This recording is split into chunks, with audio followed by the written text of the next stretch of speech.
Así que hoy hablamos de las gracias versus el pecado y tenemos la Sagrada Escritura en la carta del apóstol Pablo a los Romanos, capítulo 5, versículo 17, leemos en el nombre de Jesús. Pues, si por la transgresión de uno solo reinó la muerte, mucho más reinará la vida por uno solo, Jesucristo. Los que reciben la abundancia de la gracia y del don de la justicia.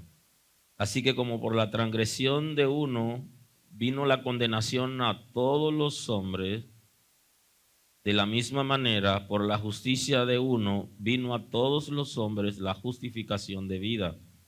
Porque así como por la desobediencia de un hombre los muchos fueron constituidos pecadores, así también por la desobediencia de uno los muchos serán constituidos justos. Aleluya. Pueden sentarse, muy amable.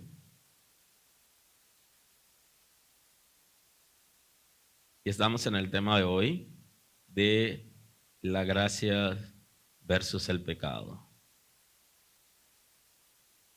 La gracia no viene como una motivación por el pecado.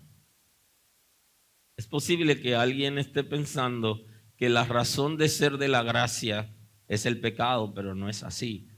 Porque antes de existir el pecado, la gracia ya existía. Porque la gracia es una manifestación del amor de Dios. O sea que Dios es amor. Entonces con el Señor, en su esencia y naturaleza, el Señor es amor y la gracia es parte de Él mismo. Y todas las cosas que ha sido creado, fue creado por gracia. Tanto la alta creación como la baja creación. La creación de los ángeles en la alta creación fue por gracia. La creación del ser humano, hablo de Adán y de Eva, como parte de la baja creación y del mundo que nosotros vemos, que fue creado para que lo disfrutemos, fue por la gracia de Dios, fue por su amor, su libre gracia, una decisión personal, por su propia motivación. La gracia no existe a partir de la caída del hombre, sino que es antes de la creación de todo lo que existe. El Señor Todopoderoso es amor y la gracia es una manifestación del amor de Dios. La alta y la baja creación es una manifestación de la gracia del Altísimo, porque Él decidió voluntariamente crear lo que quiso crear. Y si no hubiera querido crear algo, no lo crea. Todo lo que ha hecho es por su gracia. Y no solo su creación, sino los beneficios que da a su creación. Él decidió voluntariamente crear. Así que la creación del ser humano, su colocación en el mundo es por gracia. Tu colocación en el mundo y lo que puede vivir y disfrutar es por su gracia. La gracia no existe a partir del pecado como una motivación para salvar, sino que es parte de la esencia misma del Todopoderoso. Aleluya, aleluya. Por esto, la caída de los ángeles y la caída del hombre es una desgracia. Y aunque la palabra desgracia la estamos mal utilizando, y algunos padres, inclusive creyentes, son capaces de decir a sus hijos desgraciados, eso es caer de la gracia y eso es estar bajo maldición. Cuando usted le dice eso a una persona, usted lo está maldiciendo. Usted no se lo puede decir ni a su esposo, ni a su esposa, ni a sus hijos, ni siquiera a ningún pecador. Porque la gracia alcanza aún a los pecadores por perdido que estén. Y de su boca no debería salir cosa como esa. Porque caer de la gracia es caer en maldición. Es caer de la gracia del Señor, es involucrarse en pecado. Pero no solo el pecado como expresión, sino es alejarse totalmente de Dios y caer bajo maldición, que no debería ser parte del lenguaje de los hijos de Dios. Por eso tenemos que dar uso correcto a la palabra que nosotros utilizamos para corregir a las personas, incluyendo a nuestros hijos, y también para defendernos de situaciones y de insultos. Tenemos que ser cuidadosos en las palabras que utilizamos.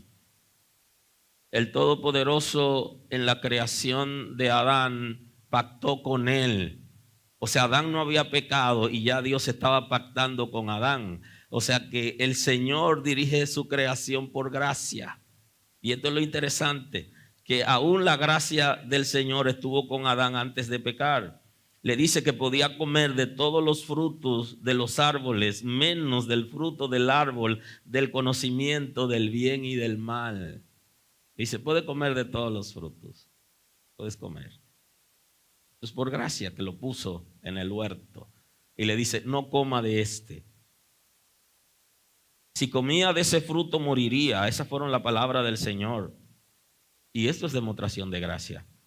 Comenzó con el buen trato, con la buena expresión y con un regalo, dándole el huerto del Edén, dándole el mundo y haciéndolo padre de toda la humanidad. Eso es una gracia. Ahora, él sí cayó y la gracia es una respuesta. Tiene una respuesta para el pecado, pero no existe como respuesta al pecado, sino que la gracia en esencia tiene una respuesta para todo y tiene una respuesta también para el pecado, y en este caso para el pecado de los seres humanos y para el pecado de Adán, que es quien desobedece a Dios cayendo de la gracia, y se cumple entonces la palabra en Adán de que él, si comía del fruto del árbol que producía conocimiento del bien y del mal, iba a morir físicamente y espiritualmente. Ahora, hoy todavía sigue siendo así. Tenemos la gracia para alcanzar la salvación, pero todos los que viven en pecado están en la condenación producto de su situación espiritual. O sea que la muerte física es una herencia de Adán y la muerte espiritual puede eliminarse por medio de la gracia. Por eso que la Escritura está diciendo que hemos pasado de muerte a vida, porque la gracia nos va a transicionar de la muerte que recibimos de Adán a la vida que recibimos en Cristo. Por eso, esa oportunidad de vida, de gracia, de perdón, se la ofreció a Adán cuando cayó. Adán lo sacaron del huerto. Entró en el huerto por gracia y lo sacaron por su pecado. Y también recibió la condenación de la muerte espiritual, que es estar alejado de Dios para siempre. Y ya en Cristo, el ser humano, el descendiente de Adán, porque fue Adán y su descendencia. La desgracia de Adán lo afectó a él personalmente y también nos afectó a nosotros que somos su descendencia. Ahora en Cristo tenemos esa oportunidad de reconciliar y restaurar aquellas cosas que Adán había perdido por medio de la gracia. Así que el perdón de pecados es una demostración de la gracia de Dios. La gracia de Dios no solo es una respuesta al pecado, sino que es una manifestación del amor del Señor Todopoderoso. Así que la gracia de Dios se manifiesta de diferentes maneras. Hay varios elementos que me gustaría hoy compartir con ustedes que tienen que ver con la gracia, que posiblemente ustedes lo hayan analizado o lo hayan visto en algún momento de su vida, pero que son sumamente interesantes para nosotros compartirlo en esta predicación acerca de la gracia de Dios versus el pecado. La gracia, para ser efectiva en favor del pecador, se hizo efectivo algunos elementos que son sumamente importantes. Número uno, es el concepto que se conoce en la Escritura como el nuevo pacto. Es el primer elemento importante que hace la gracia para poder alcanzar al pecador. Y es que se crea el nuevo pacto porque el primer pacto fracasó. Y cuando hay un fracaso en lo que fuere, se necesita que se renueve. Y para renovarlo, el Señor entonces creó el nuevo pacto. Y lo creó primero como una promesa hasta que se hizo efectivo en Cristo. Porque el nuevo pacto se lo promete a Adán, pero también se lo promete a Israel. Ya Jeremías está hablando acerca de ese concepto y el escritor de los Hebreos lo cita de nuevo, analizando lo que es el nuevo pacto y cómo traería una nueva oportunidad de vida al ser humano. En Jeremías capítulo 31, el versículo 33, cita el profeta en revelación de Dios acerca de lo que sería el favor del pueblo de Israel. Y ese nuevo pacto es para todos los descendientes de Adán, aun cuando específicamente se lo dan a Adán general y a Israel en Jeremías. Pero este es el pacto que haré con la casa de Israel después de aquellos días, dice Jehová. Daré mi ley en su mente y la escribiré en su corazón. Y yo seré a ellos por Dios y ellos me serán por pueblo.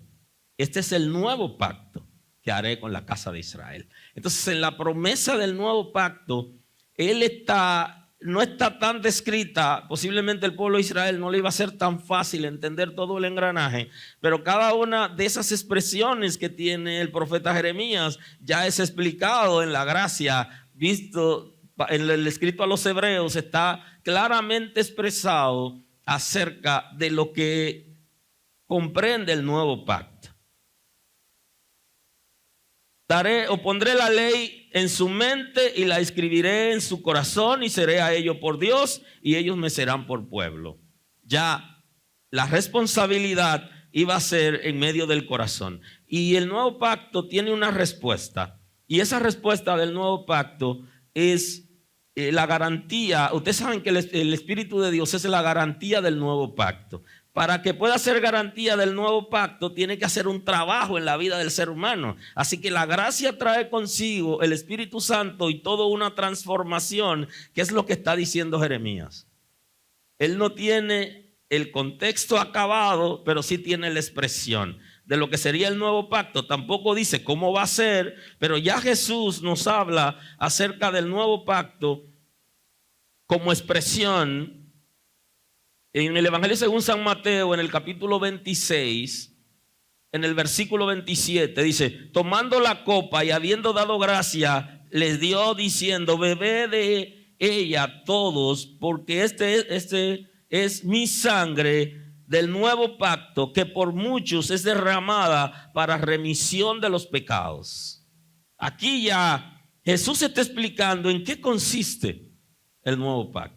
La idea de Jeremías fue general. Aquí ya se comienza a dar la explicación. El nuevo pacto consiste en el derramamiento de la sangre de Cristo para remisión, para perdonar el pecado de la humanidad. Entonces la gracia se hace acompañar del nuevo pacto para alcanzar al pecador. ¿Por qué del nuevo pacto? Porque el nuevo pacto no solo es cuando Cristo derrama su sangre por los pecadores, sino que implica la sustitución del pacto anterior que había caído, en la que Adán había violado y había fracasado. Y entonces ahora voy a hacer un nuevo pacto, pero ese nuevo pacto requiere del derramamiento de la sangre para que puedan entrar y pedir perdón por sus pecados, pero eso genera otra expresión y es lo que se conoce como la justificación. Aleluya. Porque la gracia trae el nuevo pacto para dar una nueva oportunidad, pero también trae el elemento de la justificación.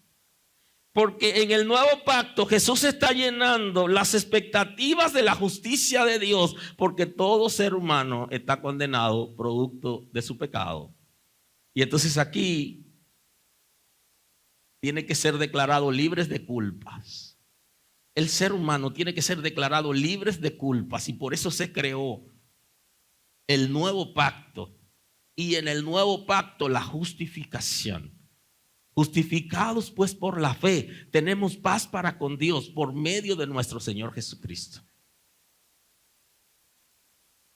Si Cristo solo derrama su sangre y no se produce el efecto espiritual de llenar las expectativas de la justicia de Dios, ningún ser humano puede acercarse a Dios sino que la gracia es completa. Por eso es la gracia perfecta, porque en cada dispensación se abre una oportunidad de gracia, de Dios tratar con el ser humano para que se acerque a Él. Y hace pactos también. Pero en la gracia perfecta viene acompañada de una serie de elementos.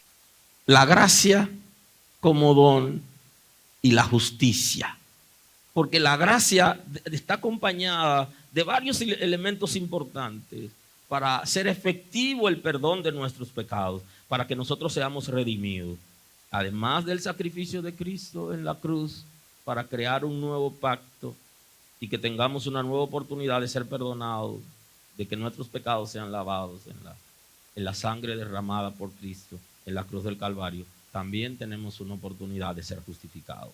Entonces se está hablando aquí de la muerte, que es el concepto que analizamos al principio cuando Adán cae.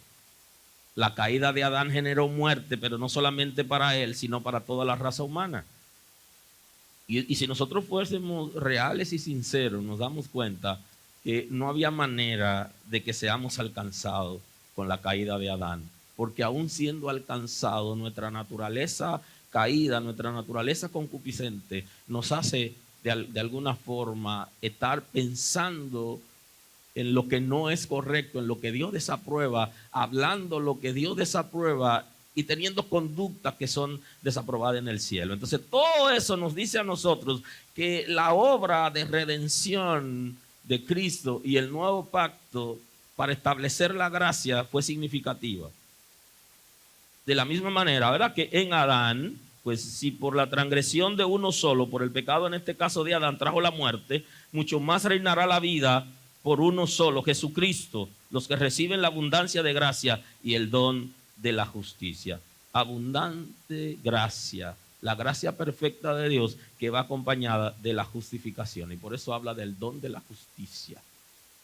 Porque todos los seres humanos en Adán nos volvimos prófugos de la justicia de Dios.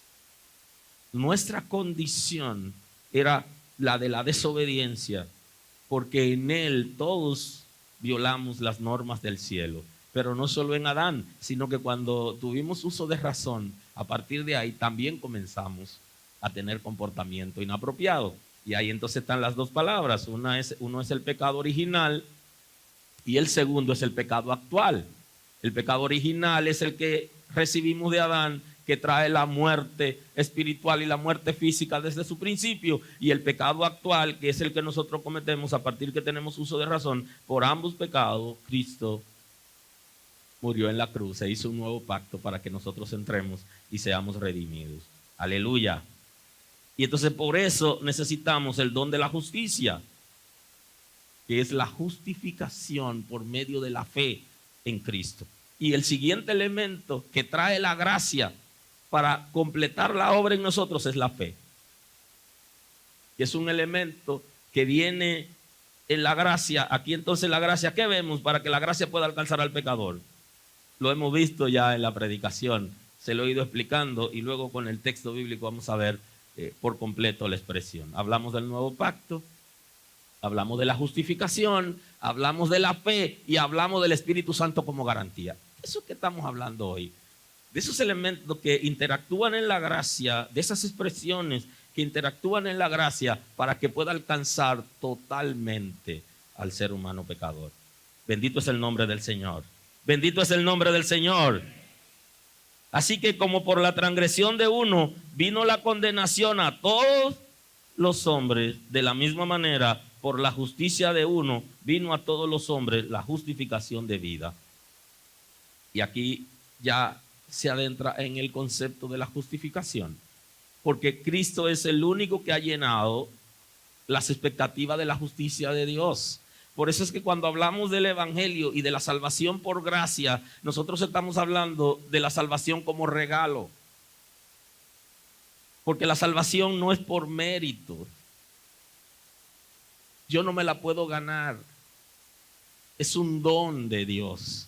Es un regalo de Dios, y es porque quien llena todas las expectativas de la justicia de Dios es Cristo en su sacrificio. No somos nosotros. Y nosotros somos perdonados de pecados y somos restaurados a la imagen de Dios en nosotros por medio de su sacrificio.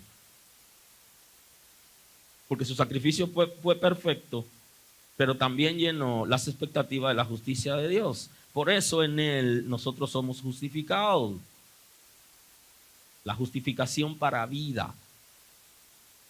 Y ya saben, la justificación es un término judicial que se aplica cuando un individuo es declarado libre de culpa. O sea que toda la culpa por medio del pecado original y toda la culpa por el pecado actual en Cristo se resuelve. Y somos declarados totalmente libres de esa culpa. ¿Cuál culpa? La culpa que recibió Adán. ¿Qué ocurrió cuando Adán pecó? ¿Ah? Una de las situaciones que Adán vivió fue el miedo, la vergüenza y la culpa. Entonces vamos a ver, esos tres elementos se vuelven neutros en la gracia. En el nuevo pacto, en la justificación por medio de la fe, cuando recibimos el Espíritu Santo como garantía de la gracia, se resuelven los tres elementos importantes, las tres actitudes, tres comportamientos que tuvo Adán a la hora de pecar. Se va la culpa, porque ya no somos culpables, porque hemos sido justificados, hemos sido declarados en la justificación libres de culpa. Se va la vergüenza, porque una de las cosas que nos mantiene a nosotros en retraso, aún algunos dentro de la iglesia están avergonzados. Y justamente hay alguien que con mucha emotividad canta una canción que dice: no hay vergüenza para ti. No.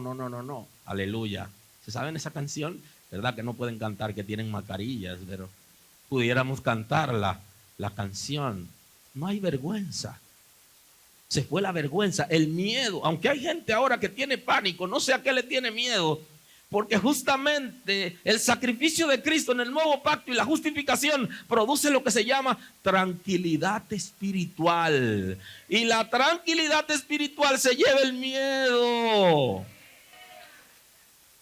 ¿Cuál es el concepto de tranquilidad espiritual? Es que estamos seguros de que nuestros pecados han sido perdonados. Estamos seguros de que el Señor está con nosotros. Tenemos seguridad de salvación. Sabemos que nadie puede arrebatarnos de las manos del Señor y que cualquier cosa que nos pase, porque Él lo permite, que Él nunca nos desamparará. Esa tranquilidad espiritual me dice que pase lo que pase conmigo, yo no dejaré a Dios, y que a cualquier lugar donde yo estuviere, el Señor estará conmigo. Y por eso se va el miedo. Bendito es el nombre del Señor. Se deshace en nosotros. Porque cuando fracasa Adán en el primer pacto, tiene una conducta, tiene un comportamiento, tiene sentimientos, y entonces es restaurado en el nuevo pacto. Cada área es restaurada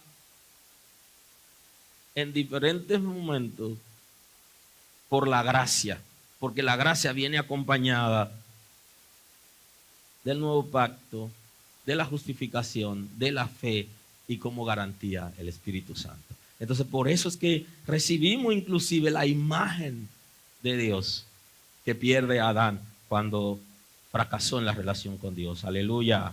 Bendito es el nombre del Señor. Así también, por la obediencia de uno, los muchos serán constituidos justos. Y esa obediencia de uno se refiere a la obediencia de Cristo, y no me está sacando a mí de la obediencia, no. Yo soy obediente en Cristo, porque al yo recibir la gracia, el sacrificio de Cristo, el nuevo pacto, al ser justificado, la obediencia mía se cuenta en Cristo, pero yo tengo una responsabilidad. Y ya Cristo llenó las expectativas de la justicia de Dios en su sacrificio. Yo nunca podré llenar las expectativas de Dios, pero ya en Cristo está llena, pero yo sí puedo obedecer. Y este es un principio importante que hace que la gracia sea efectiva. Porque la gracia es universal, es para todos, pero cuando yo recibo esa gracia, hay cosas que pasan en mi vida en las que me hacen ser responsable de la obediencia. Y así yo hago efectivo lo que las Sagradas Escrituras me dice que son beneficios para mí en el nuevo pacto. Si soy capaz de permanecer en la obediencia. Y eso es la permanencia de los santos, es permanecer en obediencia. De la misma manera que Cristo fue obediente y su obediencia me beneficia a mí. He sido beneficiado, tú has sido beneficiado por su obediencia. Porque en esa obediencia al Padre hizo entonces que nosotros seamos justificados. De la misma manera que en Adán somos transgresores, en Cristo somos libres de todo peso, de todo yugo y de todo pecado. Por eso dice Efesios 1:7, en quien tenemos redención por su sangre, el perdón de pecados, según la riqueza de su gracia, que hizo sobreabundar para con nosotros en toda sabiduría e inteligencia, dándonos a conocer el misterio de la voluntad según su beneplácito, el cual se había propuesto en sí mismo de reunir todas las cosas en Cristo, en la dispensación del cumplimiento de los tiempos, así las que están en los cielos como los que están en la tierra. Y aquí hace una mezcla interesante el apóstol Pablo con una revelación extraordinaria acerca de todo lo que incluyó el sacrificio de Cristo y lo que es la dispensación de la gracia y los tiempos que fuimos viviendo para llegar hasta aquí. Que con solo ese texto tendríamos para detenernos y analizarlo durante varias horas, no solo por un momento fugaz. En Él, en Cristo, tenemos redención por medio de su sangre y el perdón de pecados, según la riqueza de su gracia.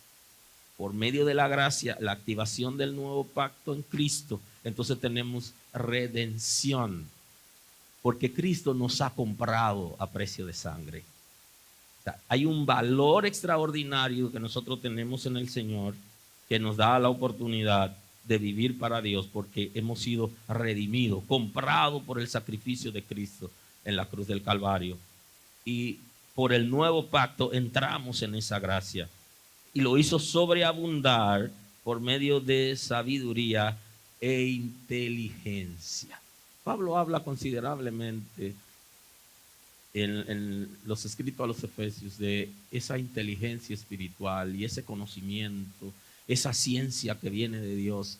Para nosotros poder entender lo que la palabra nos está revelando, necesitamos que se active ese conocimiento, esa ciencia de Dios, y es justamente una obra de la gracia, porque el garante de la gracia es el Espíritu Santo, y Él es que nos va a dar esa capacidad para nosotros entender la revelación, aquello que tiene que ver con el conocimiento, con la ciencia de Dios, con todo lo que el Señor ha revelado y cosas que aún no están en la Escritura, pero que no son fáciles de entender. Para eso está el Espíritu Santo, para guiarnos a ese conocimiento y para entender el misterio de la voluntad de Dios que ha sido revelado en Cristo. Es el Espíritu Santo que nos va a guiar a ese conocimiento, según le plugo a Dios, el cual se había propuesto en sí mismo, reunir todas las cosas en Cristo. Reunir en Cristo todas las cosas, todas las capacidades y habilidades y todo el poder para que el ser humano pueda alcanzar la salvación por medio de Él. Es completo, por eso la gracia es perfecta. La gracia es completa totalmente, porque cada elemento importante que se requiere para que el ser humano sea perdonado, sea restaurado y pueda ver a Dios de manera extraordinaria, está expresado aquí. Y está el elemento de la fe, que es básico en la redención de Cristo, porque todo lo que nosotros podemos recibir es por medio de la fe. Y ahí está fundada la esperanza. El texto está diciendo lo que uno ve, ¿para qué esperarlo? Inclusive nos habla de Abraham como padre de no solo de Israel, sino también de la humanidad creyente, como padre de la fe, porque él creyó y obró. Y aquí está hablando algo más que la fe salvadora, porque la fe salvadora es creer que solamente en Cristo hay salvación, y esa fe tiene que ver con la gracia, pero es mucho más efectiva. La fe se va más allá que creer en Cristo, porque hay diferentes manifestaciones de fe. Entonces yo creo que en Cristo tengo salvación y yo entro a la gracia. Pero hay una serie de cosas extraordinarias en Dios que nosotros necesitamos tener la fe para poderlo recibir. Para yo creer que soy libre de culpas, yo tengo que tener fe. Aleluya. Yo no se lo puedo echar en una fundita cuando vienen a la casa. Recibe esto y repartirle a cada uno una fundita. No funciona. Porque la fe es parte del ser espiritual del individuo. En esa área que tiene que ver con el espíritu, donde Dios se aloja y donde está la imagen de Dios restaurada y donde aparece como lo que el Señor está diciendo, que permanece el área del Espíritu de Dios en el espíritu nuestro, que va a regenerar, que va a transformar. Cuando eso ocurre, entonces luego nosotros tenemos esa capacidad como para creer, para ver cosas extraordinarias, y pareciera como si alguien tuviera más fe que otro, y no es que tenga más fe uno que otro, sino que la dinámica de cada individuo, dependiendo la obra del Espíritu de Dios en él, va a creer y va a recibir aquello que cree. Yo sé que en este tiempo que estamos viviendo, la gente está siendo desafiado para que tenga fe. Nosotros estamos siendo desafiados para tener fe. Porque todas las herramientas y todas las cosas que eran posibles para nosotros, conforme a los proyectos que nosotros teníamos, se desvanecen con la crisis. Y eso nos hace a nosotros, de alguna manera, depender de Dios. Y a muchos nos ha pasado que todo lo que habíamos diseñado conforme a un plan, un proyecto, que podía seguir funcionando normal, ahora se interviene. Y se requiere entonces que nosotros tengamos fe. Y la fe es parte de la gracia. Aleluya. Y creo que nosotros, de manera individual y de manera colectiva como iglesia, tenemos que dar la oportunidad para que en el Espíritu de Dios pueda abrirse en nosotros esa posibilidad de cultivar la fe, porque a algunos se le han cerrado ya puertas. Y entonces en la gracia nosotros dependemos de Dios, vivimos para Él, y lo que hacemos lo hacemos para Él. Y todo lo que pasa a nuestro alrededor depende de Él. Si yo tengo fe, si soy capaz de creer en lo que Dios va a hacer, no solo en que Jesús es mi Salvador, sino creer y activar en mí la fe, esa fe extraordinaria que no se refiere a grandes cantidades, sino por pequeña que sea, como un diminuto grano, pero que sea activo. Si podemos dejar que esa fe, el Espíritu de Dios la trabaje en nosotros. Y digo que la trabaje en nosotros porque hay una persona que el Señor le dijo, si crees, recibe el milagro. Y él dijo, ayuda mi incredulidad. O sea, hay un momento donde nosotros como que creemos, pero no creemos suficiente y necesitamos una ayudita. Y le dice, ayuda mi incredulidad. Yo como que creo, pero cuando él buscó, se encontró en el vacío. Y dice, ayuda mi incredulidad. Como, Señor, dame una manita, porque yo quiero recibir mi milagro. Yo quiero recibir eso, pero dame una manita. Y le dice, ayuda mi incredulidad. Y es posible que algunos de nosotros que hemos aceptado la gracia y hemos creído en la fe, hemos creído por fe en Cristo como Salvador, nos hace falta activar algo más. Activar la fe como fruto del Espíritu. Esa certeza, esa confianza. Y orar al Señor diciéndole, Padre, no tengo suficiente fe como para vivir en el mundo en medio de esta pandemia. Ayúdame. Y el Señor va a hacer algo, va a activar en nosotros, nos va a apoyar porque Él mismo creó la fe y la sustenta. Él la creó y la alimenta. Y la vida en la gracia es por fe y en fe. Mas el justo por la fe vivirá. O sea, cuando se produce la justificación en nosotros y que somos declarados libres de culpa, también se activa un elemento importante, que es la vida de fe. Creerle a Dios. Hay gente que ya está depresivo con tan solo saber que la pandemia puede cerrar algunas puertas en su vida, le está generando crisis. Y entonces la palabra, hoy estás en la gracia. La gracia es perfecta y completa. Y la fe es parte de la dinámica de la gracia. Tenemos que aprender a depender de Dios. Dios nunca va a desamparar a sus hijos. Inclusive es tan extraordinario que hay gente que yo lo he escuchado decir: yo nunca había estado tan bien como en la pandemia. No lo entendía hasta que pude escuchar lo que la gente dice. Aleluya.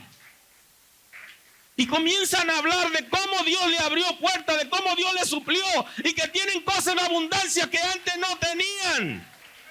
Y digo yo, gloria a Dios, hay que escuchar eso de la gente para darse cuenta que Dios no desampara a sus hijos. Y que la vida en la gracia incluye nuevo pacto, justificación, pero incluye la fe y el Espíritu Santo como garantía. Si estás en la gracia, tienes que ser un hombre de fe, tienes que ser una mujer de fe que motoriza las cosas viendo la extraordinaria, aun cuando hay sequía, cuando no hay ninguna posibilidad. Y usted ve que todo el mundo está como en ebullición, pero es justamente porque tienen temor al futuro. Y el hombre y la mujer de fe no teme al futuro. Justamente hay una canción que dice: no temo al mañana. Aleluya. Lo que pase mañana está en la mano de Dios. Y la fe es parte de esta gracia extraordinaria que funciona como fe salvadora, como garantía de la justificación, pero como esencia en la vida y en la relación con Dios. Y no tener fe es como no vivir en la gracia. Porque en Dios se requiere que si usted ha recibido la gracia, esa gracia perfecta, y si sus pecados han sido perdonados, y si ya se le fue el miedo, se le fue la vergüenza y se le fue la culpa, que la gracia lo ha justificado de una manera extraordinaria. ¿Cómo no creer que Dios va a seguir guiándonos? Y por eso cito otra canción que dice: si hasta aquí Él nos trajo, Él no nos dejará. Propósito en todo tiene Dios. Él no me trajo aquí para abandonarme. Bendito es el nombre del Señor. ¿Qué sentido tiene traerme aquí para abandonarme y haber avanzado tanto conmigo y haberme alcanzado por la gracia y me justificó y me dio su Espíritu como garantía? Entonces, ¿cómo me va a abandonar? No hay manera, porque el Señor vive en nosotros. Y esa gracia requiere de un avance, de un crecimiento en el conocimiento de Dios y en la fe, por todo lo grande y maravilloso que está pasando en nosotros cuando la simiente de Dios se deposita en nuestro espíritu. Y el siguiente elemento que le traigo hoy en la gracia es el Espíritu Santo como garantía de esa gracia. La gente ha sido muy sectario, un poquito religioso, y no ha podido disfrutar lo que es el Espíritu Santo como garantía de la gracia, y se han enfocado inclusive en dones más que en la esencia misma del Espíritu Santo, que la iglesia debería disfrutar de manera extraordinaria. Para que la gracia sea efectiva en favor del pecador, requiere el nuevo pacto, la justificación, requiere la fe, pero también requiere el Espíritu Santo como garantía. Y en los Hechos capítulo 2, el versículo 14, dice el texto en el nombre de Jesús: entonces Pedro, poniéndose en pie con los 11, alzó la voz y les habló diciendo: varones judíos, todos los que habitáis en Jerusalén, esto os sea notorio, oíd mis palabras, porque estos no están ebrios como vosotros suponéis, puesto que es la hora tercera del día. Esto es como las 9 de la mañana. Mas esto es lo dicho por el profeta Joel: en los postreros días, dice Dios, derramaré mi espíritu sobre toda carne, y vuestros hijos y vuestras hijas profetizarán, y vuestros jóvenes verán visiones, y vuestros ancianos soñarán sueños, y de cierto sobre mis siervos y sobre mis siervas en aquellos días derramaré mi espíritu y profetizarán. ¿Qué es lo que nos está trayendo el texto? El texto nos está diciendo: nos está narrando qué ocurrió el día que el Espíritu de Dios viene a la tierra como garantía de la gracia. Se supone que el Espíritu de Dios es tercera persona de la Trinidad de Dios y que es Dios y que está en todo lugar con todo su ser al mismo tiempo y que ha venido obrando desde la creación. Dice que se movía sobre la faz de las aguas. O sea que es Dios. Ahora, ¿por qué entonces aquí? Bueno, porque se trata de una manifestación de Dios en favor del ser humano por medio de Cristo en su sacrificio. Y entonces una respuesta es el Espíritu de Dios, que también viene en un momento para hacerse presente en la creación, para respaldar todo el sacrificio de Cristo y lo que comienza con su resurrección, que es la gracia perfecta. Y entonces viene como una garantía. ¿Por qué garantía de la gracia? ¿Por qué sueno tantas veces esa palabra? Porque la gracia, para ser perfecta, efectiva en nosotros, necesita el nuevo pacto y necesita la garantía del Espíritu de Dios. ¿Por qué causa?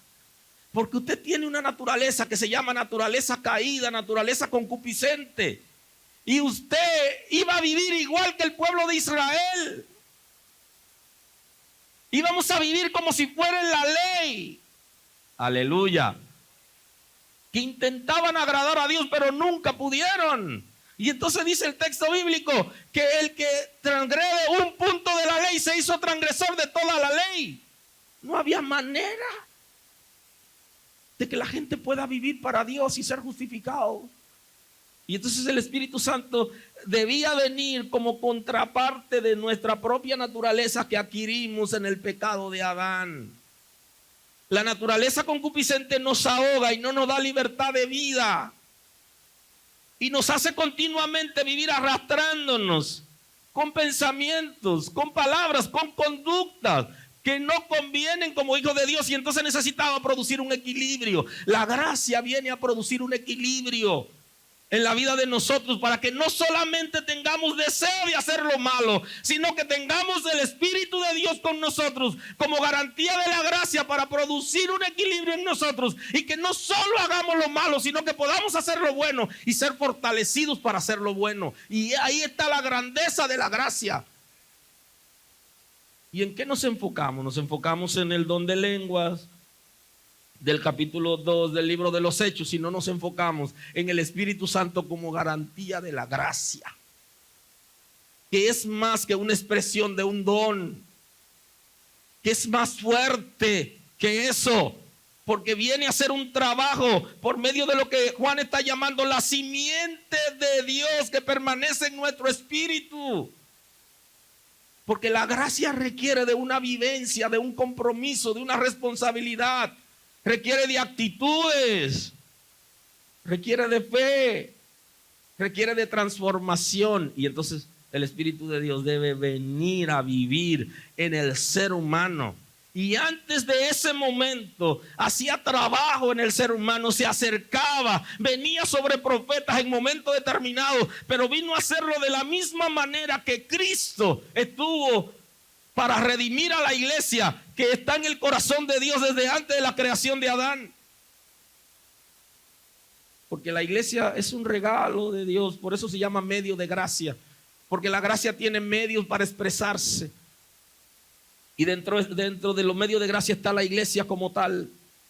Y entonces nosotros tenemos el beneficio como iglesia, como hijos de Dios, de contar con el Espíritu de Dios que va a producir el equilibrio. De la misma manera que tengo deseo natural para hacer las cosas malas, cuando el Espíritu de Dios está en nosotros, por medio de la simiente de Dios, vamos a tener deseo natural dentro de lo espiritual para hacer lo bueno.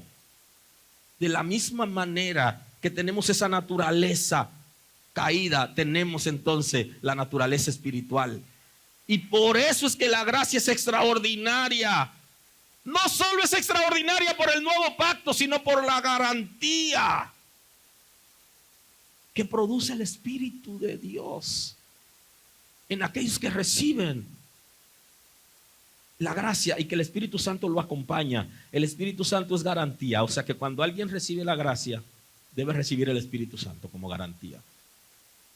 De la misma manera que se hace efectivo el nuevo pacto, de esa misma manera que se hace efectiva la fe para creer en que solamente en Cristo hay salvación, y que se hace efectiva la justificación para declararnos libres de culpa, de esa misma manera recibimos el Espíritu de Dios. Si alguien no tiene el Espíritu de Dios, no puede vivir en la gracia, porque es la garantía, es lo que va a motorizar en nosotros lo que es lo correcto. ¿Cómo hacer lo correcto? ¿De qué manera hacerlo? Y ahí vienen entonces revelaciones importantes que se van a dar dentro de nosotros, de cosas extraordinarias, producto de la palabra. Y no solamente eso, sino que servirá para edificar a la iglesia. En la gracia, la iglesia es edificada de manera extraordinaria, y eso lo hace el Espíritu de Dios. Es quien viene a edificar. Y entonces aquí se está refiriendo a una serie de dones que son necesarios que se manifiesten en la gracia, porque una iglesia sin don, una iglesia que no tiene dones, no es iglesia. Porque la gracia, por su naturaleza, es un don. Y la iglesia como tal tiene que tener múltiple formas de bendecir a la gente. Y los dones son expresiones del Espíritu de Dios. Bendito es el nombre del Señor. Por eso Pedro se pone en pie y está haciendo un reconocimiento. Lo que ustedes están viendo hoy, si leyeron a Joel, ya lo saben, le dice él. Si leyeron al profeta Joel, ya saben lo que él dijo. Y él cita al profeta Joel, de la misma manera que el escritor de los Hebreos cita a Jeremías cuando se refiere al nuevo pacto. De esa misma forma, Pedro está citando a Joel. O sea, estamos hablando de gente que manejaba la escritura, que la conocía, que sabía lo que decía el texto sagrado.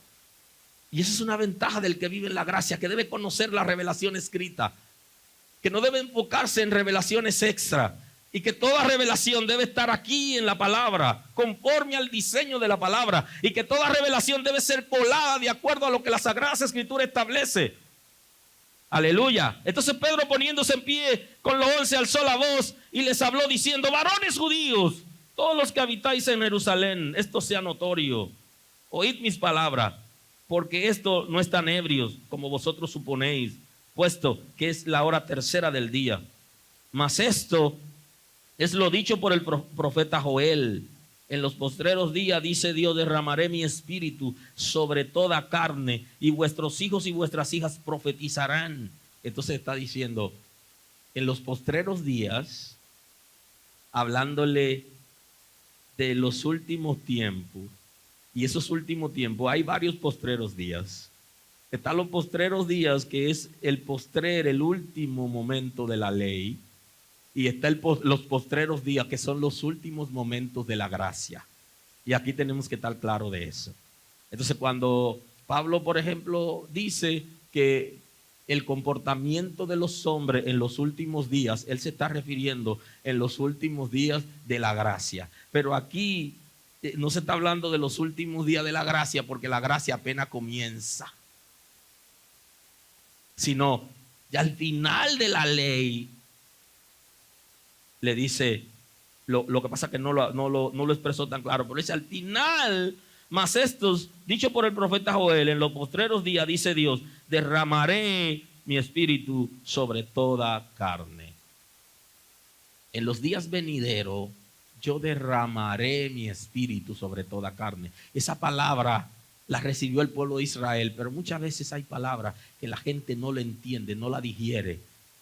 Y esa palabra del nuevo pacto, de la llenura del Espíritu Santo como garantía de la gracia, no era fácil entenderla para ellos, porque la idea que tenían del Espíritu Santo era lo que conocían, de que venía sobre los profetas. No tenían la revelación completa inclusive de la Trinidad de Dios que se da en el nuevo pacto, que se da la revelación completa de quién es Dios en esencia y naturaleza, de que tres personas con una sola voluntad y de una sola sustancia, en la singularidad y la pluralidad de Dios, gobiernan el mundo y todo lo que existe.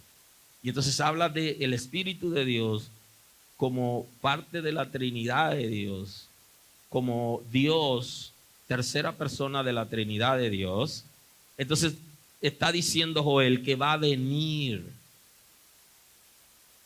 Y se estaba refiriendo a ese tiempo de la gracia, del nuevo pacto, cuando el pueblo de Israel iba a recibir una transformación para que la ley de Dios esté en sus corazones. Y no solamente para el pueblo de Israel, sino la universalidad del mundo, porque el sacrificio de Cristo fue universal. Y eso lo veremos más adelante. La gracia es universal, no es particular. Aunque no toda la gente va a ser salvo, porque no todos aceptan la gracia, pero la gracia es universal. Y el sacrificio de Cristo es universal, no fue particular. Cristo no muere solo por un grupo de personas, sino que Cristo muere por el universo completo.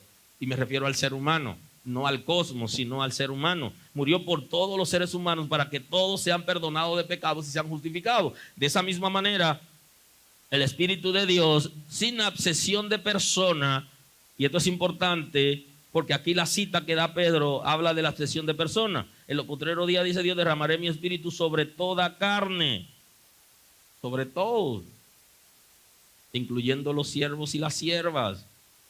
No importa el estatus social de la gente. ¿Quiénes son todos? Hay todos aquellos que entren en la gracia, porque el Espíritu Santo es garantía. ¿Y qué pasará entonces? El texto bíblico está diciendo que van a profetizar, que verán visiones, que soñarán sueños los ancianos, y sobre mis siervos y mis siervas en aquellos días derramaré mi espíritu y profetizarán. Está describiendo las cosas que van a ocurrir como evidencia de que ya el Espíritu de Dios estaba como garantía de la gracia. Y entonces nos hemos enfocado en las evidencias que se dieron en ese momento y que se siguen dando, porque la iglesia es activa y el Espíritu de Dios sigue activo como garantía de la gracia y perfeccionando a los santos para la obra del ministerio y perfeccionándolo para el arrebatamiento de la iglesia. Claro que sí, va a ser cosas extraordinarias, pero el enfoque es que en ese momento desciende el Espíritu de Dios como garantía de la gracia. Y la gracia necesita el Espíritu de Dios, la iglesia necesita el Espíritu de Dios, porque es la esencia, es la garantía. Termina convenciéndonos. Para entrar en la gracia, entramos por el Espíritu Santo, porque es quien nos convence de pecado, de justicia y de juicio. O sea, si no hay un convencimiento del Espíritu, no hay manera de entrar en la gracia, porque la gracia se entra por medio del arrepentimiento, para luego recibir la conversión, que implica toda una transformación del Espíritu de Dios. Así que en el día de hoy quiero concluir con ustedes para dejar una parte para después y que podamos regresar conforme al protocolo establecido, en que la gracia que nos ha alcanzado es una gracia perfecta y que no existe porque el ser humano es pecador. La semana anterior en la predicación vimos cómo donde abunda el pecado, sobreabunda la gracia. Pero la razón de la gracia no es solo el pecado. Está en la misma esencia de Dios. Porque Dios es amor. Y todo lo que nosotros recibimos es por gracia. Y hay algo más que pudiéramos ver más adelante, que son varias expresiones de la gracia, en la que aún los que no son hijos de Dios son beneficiados por la gracia. De tan extraordinaria que es la gracia, existe la gracia común, en la que aún aquellos que no han aceptado a Cristo como Salvador, por haber vivido en este periodo, en el periodo de la gracia, también lo alcanza y lo bendice. Así que, abrazos y nos vemos pronto.